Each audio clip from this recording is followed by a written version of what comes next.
Hi friends, 30వ తారీఖు 8వ నెల 2024 శుక్రవారం నాటి న్యూస్ పేపర్లో ముఖ్యమైన కరెంట్ అఫైర్స్ ఉన్నాయి. ఒకసారి గమనించండి. ప్రాథమిక విద్య తెలుగులోనే అని చెప్పి ఒక ఆర్టికల్ రాయడం జరిగింది. రాష్ట్ర ప్రభుత్వ ఆధ్వర్యంలో ఘనంగా తెలుగు భాషా దినోత్సవాన్ని నిర్వహించడం జరిగింది. తెలుగు భాషా దినోత్సవాన్ని ఏ రోజు నిర్వహిస్తారని అడుగుతాడు. ప్రతి సంవత్సరం ఆగస్టు 29న తెలుగు భాషా దినోత్సవాన్ని నిర్వహిస్తారు. తెలుగు భాషా దినోత్సవం ఆగస్టు 29న ఎవరి పుట్టిన జయంతి సందర్భంగా నిర్వహించడం జరుగుతుంది అని అంటే గిడుగు రామ్మూర్తి జయంతి సందర్భంగా ప్రతి సంవత్సరం ఆగస్టు 29న తెలుగు భాషా దినోత్సవాన్ని నిర్వహించడం జరుగుతుంది. కాలుష్యంపై పోరుకు 2500 కోట్ల నౌక అని చెప్పి ఒక ఆర్టికల్ రాయడం జరిగింది.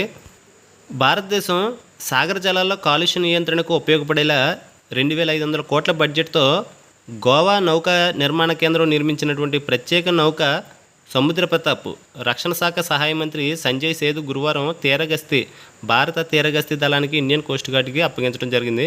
గుర్తుపెట్టుకోండి, ఇటీవల కాలంలో సాగర జలాల్లో కాలుష్య నియంత్రణ కోసం ఏ గస్తీ నౌకను నిర్మించడం జరిగింది అని అడుగుతాడు. సముద్ర ప్రతాప్ నౌక పేరు గుర్తుపెట్టుకోండి, ఇంపార్టెంట్. సముద్ర ప్రతాప్. ఈ సముద్ర ప్రతాప్ నౌకను ఎంత బడ్జెట్తో నిర్మించారు అని కూడా అడుగుతాడు. 2500 కోట్లతో. ఏ సంస్థ నిర్మించింది అని అడుగుతాడు. గోవా నౌకా నిర్మాణ కేంద్రం GSL నిర్మించడం జరిగింది. దీన్ని ఇండియన్ కోస్ట్ గార్డ్కి భారతదేశ రక్షణ శాఖ సహాయ మంత్రి సంజయ్ సేతు అప్పగించడం జరిగింది. దీంట్లో 72% పనిని ఆత్మనిర్భర్ కింద దేశీయంగానే పూర్తి చేసినట్లు ఆయన ఈ సందర్భంగా తెలపడం జరిగింది. ఇంపార్టెంట్. అంబానీని మించిన అదానీ అని చెప్పి ఒక ఆర్టికల్ రాయడం జరిగింది. హురుల్ ఇండియా రిచ్ లిస్ట్ 2024 నివేదిక ప్రకారము భారతదేశంలో అత్యధిక సంపద కలిగిన వ్యక్తిగా మళ్ళీ గౌతమ్ అదానీ నిలవడం జరిగింది. క్వశ్చన్ అడుగుతాడు. ఇటీవల కాలంలో హురిన్ ఇండియా రిచ్ లిస్ట్ 2024 నివేదిక ప్రకారం భారతదేశంలో అత్యధిక సంపద కలిగిన వ్యక్తిగా ఎవరు నిలిచారు అని అడుగుతాడు. గౌతమ్ అదానీ. ఇంపార్టెంట్. 2వ ప్లేస్లో ఎవరు ఉన్నారు అని అడిగితే గౌతమ్ అదానీ ప్రథమ స్థానంలో ఎంత నికర ఆదాయంతో ప్రథమ స్థానంలో నిలవటం జరిగింది అని అడుగుతాడు. 11.6 లక్షల కోట్లకు తన సంపద చేరి ప్రథమ స్థానంలో నిలవడం జరిగింది. ఇందులో 2వ ప్లేస్లో Reliance industries chairman Mukesh Ambani 10.14 లక్షల కోట్లతో 2వ ప్లేస్లో నిలవడం జరిగింది. 3వ ప్లేస్లో HCLకి చెందిన శివ నాడార్ కుటుంబం 3.14 లక్షల కోట్లతో 3వ స్థానంలో నిలవడం జరిగింది.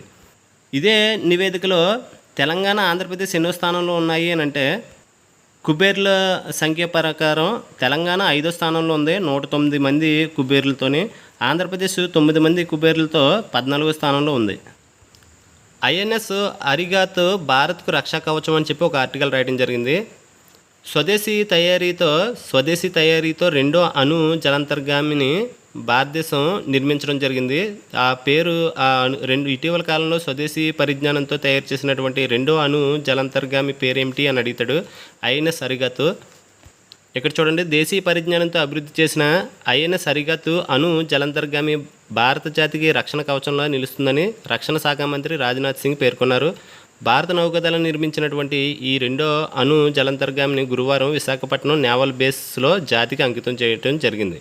గుర్తుపెట్టుకోండి, విశాఖపట్నం నేవల్ బేస్ నుంచి దీన్ని జాతికి అంకితం చేయడం జరిగింది. ఇంపార్టెంట్.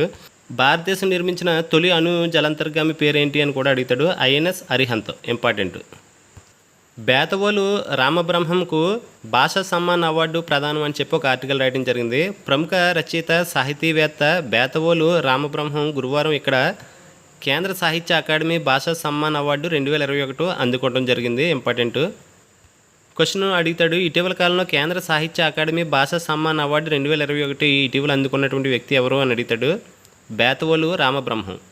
ఈయన 1948లో పశ్చిమ గోదావరి జిల్లాలో నల్లజర్లలో జన్మించడం జరిగింది. కేంద్ర సాహిత్య అకాడమీ అధ్యక్షుడి పేరు కూడా ఇవ్వడం జరిగింది. మాధవ్ కౌశిక్. రాజ్యసభ సభ్యత్వానికి మోపిదేవి బేద రాజీనామా అని చెప్పి ఒక ఆర్టికల్ రాయడం జరిగింది. ఆంధ్రప్రదేశ్ రాజ్యసభ స్థానాలు ఎన్ని అని అడిగితే 11. అదేవిధంగా ఆంధ్రప్రదేశ్ లోక్సభ స్థానాలు ఎన్ని అని అంటే 25. ఆంధ్రప్రదేశ్ అసెంబ్లీ స్థానాలు ఎన్ని అని అడిగితే 175. పాలనలో నాణ్యత కోసం అని చెప్పి ఒక ఆర్టికల్ రాయడం జరిగింది. ఇందులో UPSC గురించి రాయడం జరిగింది. ప్రజెంట్ UPSC చైర్మన్ ఎవరు అని అడిగితే present UPSC union public service commission నూతన చైర్మన్ ప్రీతి సుడాన్. భారత్ బంగ్లా బంధానికి సవాళ్ళు అని చెప్పి ఒక ఆర్టికల్ రాయడం జరిగింది. ఇటీవల కాలంలో బంగ్లాదేశ్లో ప్రభుత్వం కూలిపోవడం జరిగింది.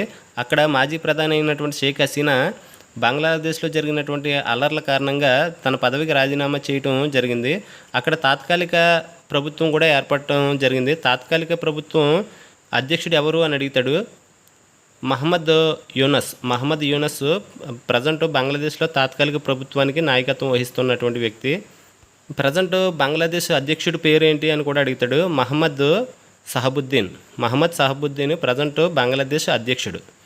బంగ్లాదేశ్ ఏ సంవత్సరంలో ఏర్పడింది అని అడుగుతాడు. 1971 ఏప్రిల్ 10న బంగ్లాదేశ్ పాకిస్తాన్ నుంచి స్వతంత్రం పొందడం జరిగింది.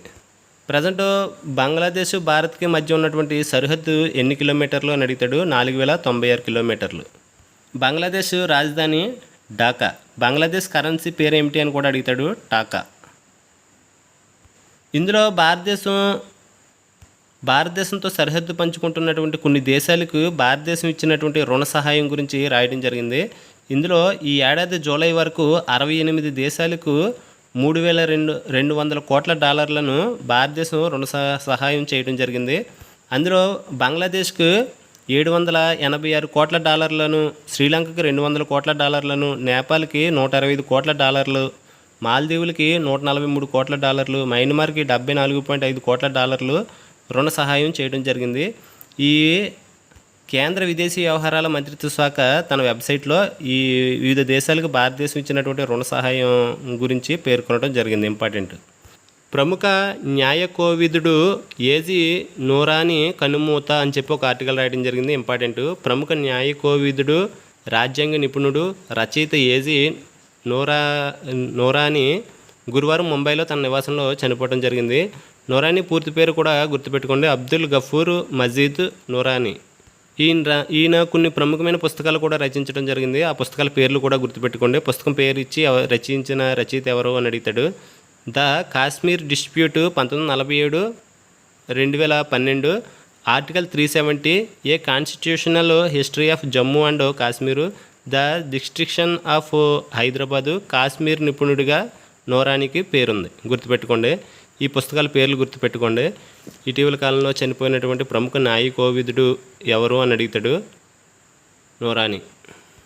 ఛాంపియన్ క్రీడల విషయానికి వస్తే ప్రజెంట్ పారాలింపిక్స్ జరుగుతున్నాయి. పారాలింపిక్స్ ఆతిథ్యం ఇస్తున్నటువంటి దేశం ఏదేనంటే ఫ్రాన్స్, పారిస్ నగరంలో జరుగుతున్నాయి. ప్రజెంట్ టెన్నిస్లో యూఎస్ ఓపెన్ జరుగుతుంది. యూఎస్ ఓపెన్ ఏ గ్రేడ్లో నిర్వహిస్తారని అడుగుతాడు. టెన్నిస్లో నిర్వహిస్తారు. యూఎస్ ఓపెన్ ఏ కోర్టులో నిర్వహిస్తారని అంటే గ్రాస్ కోర్టులో నిర్వహించేటటువంటి ట్రోఫీ.